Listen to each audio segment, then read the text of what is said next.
Okay, now this is the last chapter of volume 3, and this is where I will probably leave off this series and move on to the next book. We'll see what comes next, but this series has been fantastic, although it hasn't gotten much attention.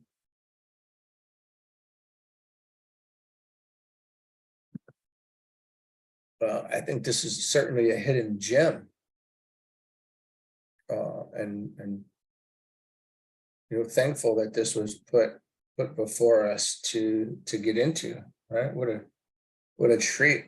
We take it as it comes, and whatever we're led, and this is what came, and this has been incredible. You have to, just mind-boggling, actually. We're going to have more talks about this too, because of all what this holds. So. All right, chapter 18, the last chapter. As the rishi finished, a number of people walked toward our camp, and Jesus was in the group. We had noted that they had gathered on the slope of the ridge, a short distance from the camp, but had supposed that they were gathering for a private conference, as these gatherings were in evidence all about the countryside.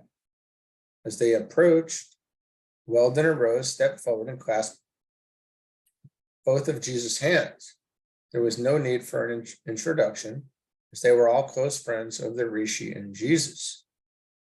As for ourselves, we felt like little atoms ready to take root in any niche where soil presented itself, all gathered around our campfire. I've never heard anybody explain that that's how they felt. That's an incredible way to feel. It's a very esoteric way to feel. Really incredible. Weldon asked if Jesus would talk to us of the Bible.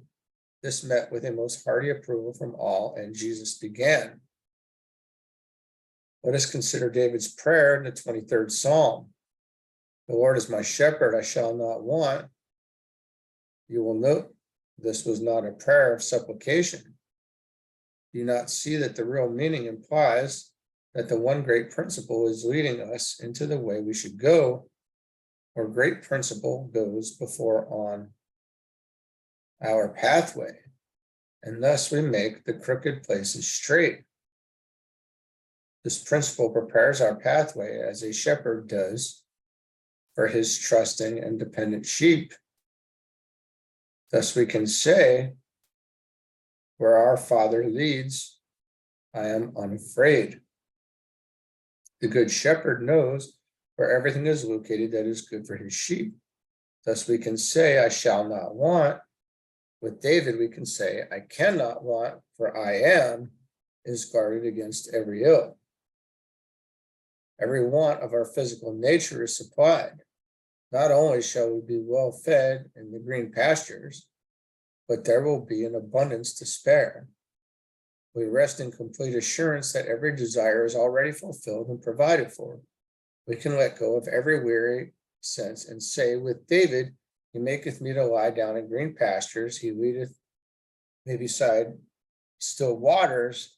The blue of their quiet depths gives great peace to our minds, and our troubled consciousness is stilled. With body and mind at rest, the heavenly inspiration of the Most High principle floods our souls with the pure light of life and power. The light within us glows with the glory of my Lord, the law wherein we are all one. This radiant light of spirit renews our understanding.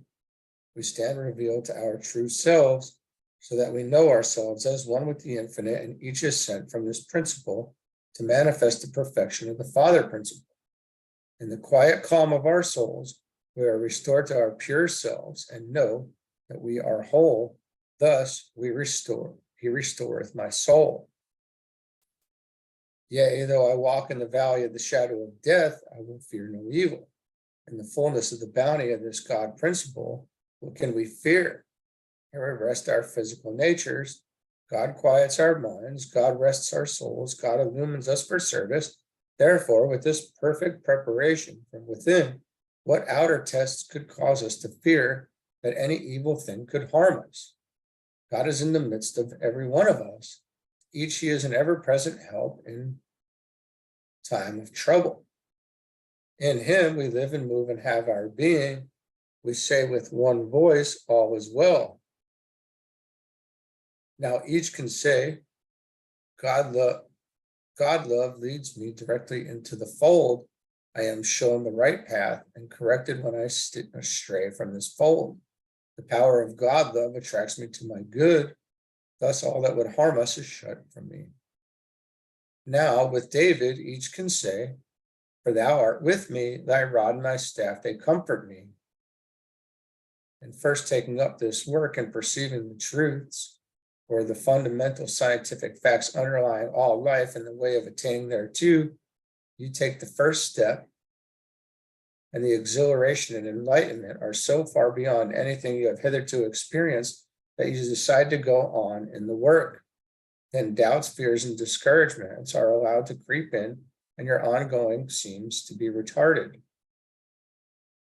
You struggle first one way, then another, and you seem to be losing ground. The struggle seems to be too great for human beings to accomplish, and you begin to look at the failures all about you. You say God's children are dying on every hand, and none within your generation has accomplished the ideal of everlasting and eternal life, peace, harmony, and perfection, which I idealize.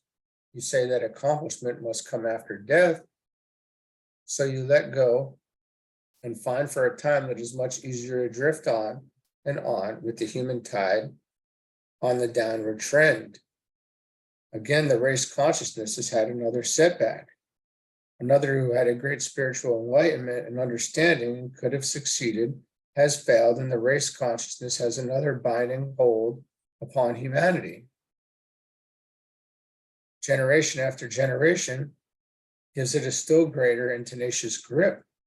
Is it any wonder that human nature becomes weak and frail, and each in turn follows on in the same eternal treadmill, the blind following the blind, and on into eternal oblivion and into the great vortex, where not only the body is forced into dissolution and decay, but the soul is ground between the never relenting millstones of human perception and mistakes.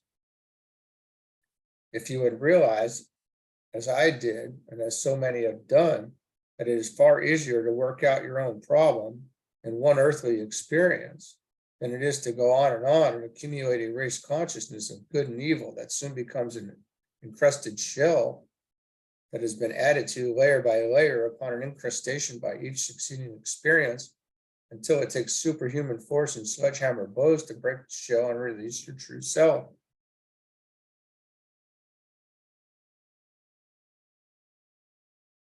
So it's far easier to work out your own problem in one earthly experience. Until you do break the shell and release your true self, you will continue to be ground in the same vortex. You can work until you have released yourself sufficiently to get a glimpse of the horizon's grand view. Here again, you cease to struggle. Your mental vision is cleared, but your body is still encased in the shell.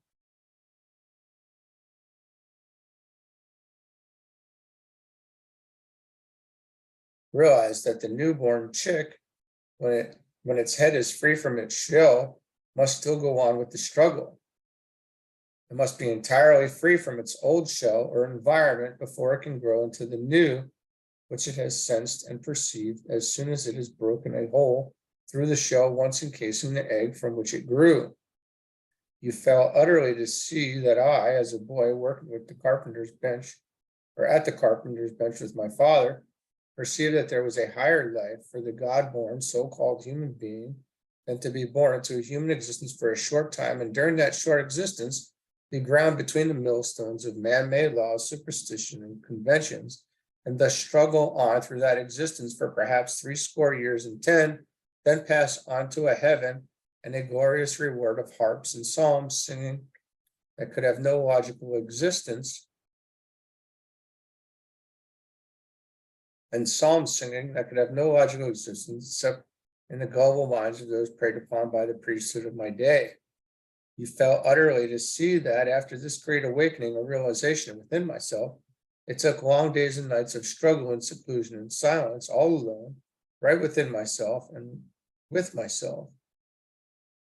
Then when the self was conquered, it took the far greater and more bitter experiences of personal contact with those I loved dearly, to whom I wished to show the light that I had perceived, knowing it was the light that burns so brightly, lighting the path of every child of God that is created or that comes into the world.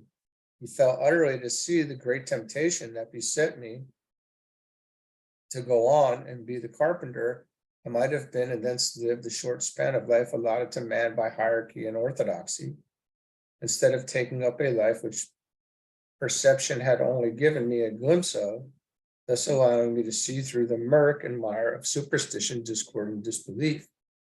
You fell utterly to follow the bodily anguish, the ignominious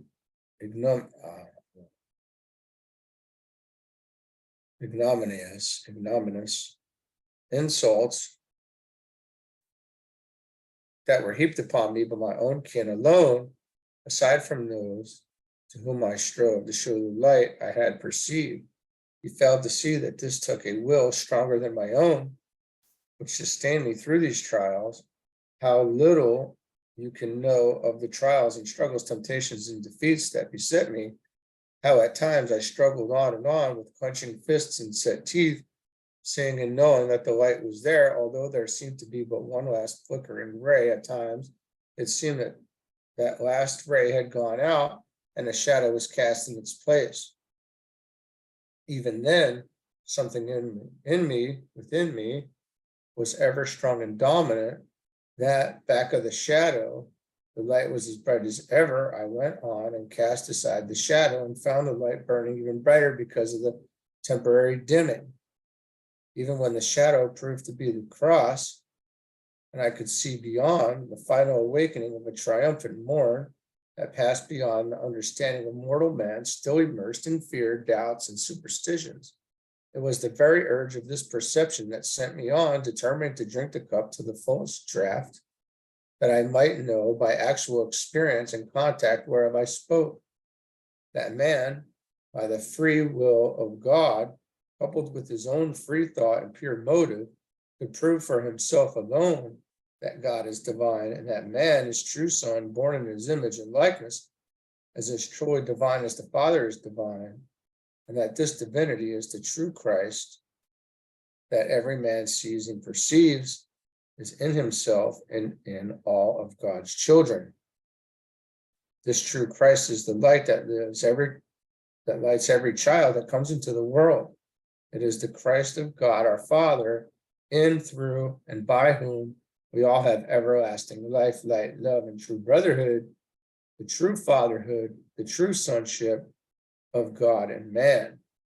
In the light of this true understanding or truth, you do not need a king, a queen, a crown, a pope, or a priest. You, in the true perception, are the king, the queen, the pope, the priest, and none but yourself and God stand alone.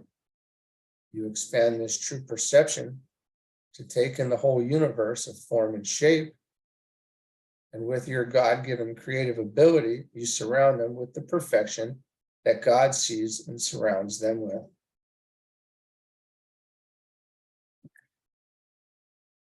Well, friends,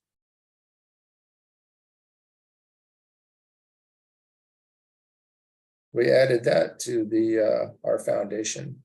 Right? So very good, unbelievable stuff here. Very profound, very beautiful. Very thankful to have been exposed to all of this and follow this trail of breadcrumbs. And certainly it will be beneficial. Okay, we'll see you soon with something new. Thank you.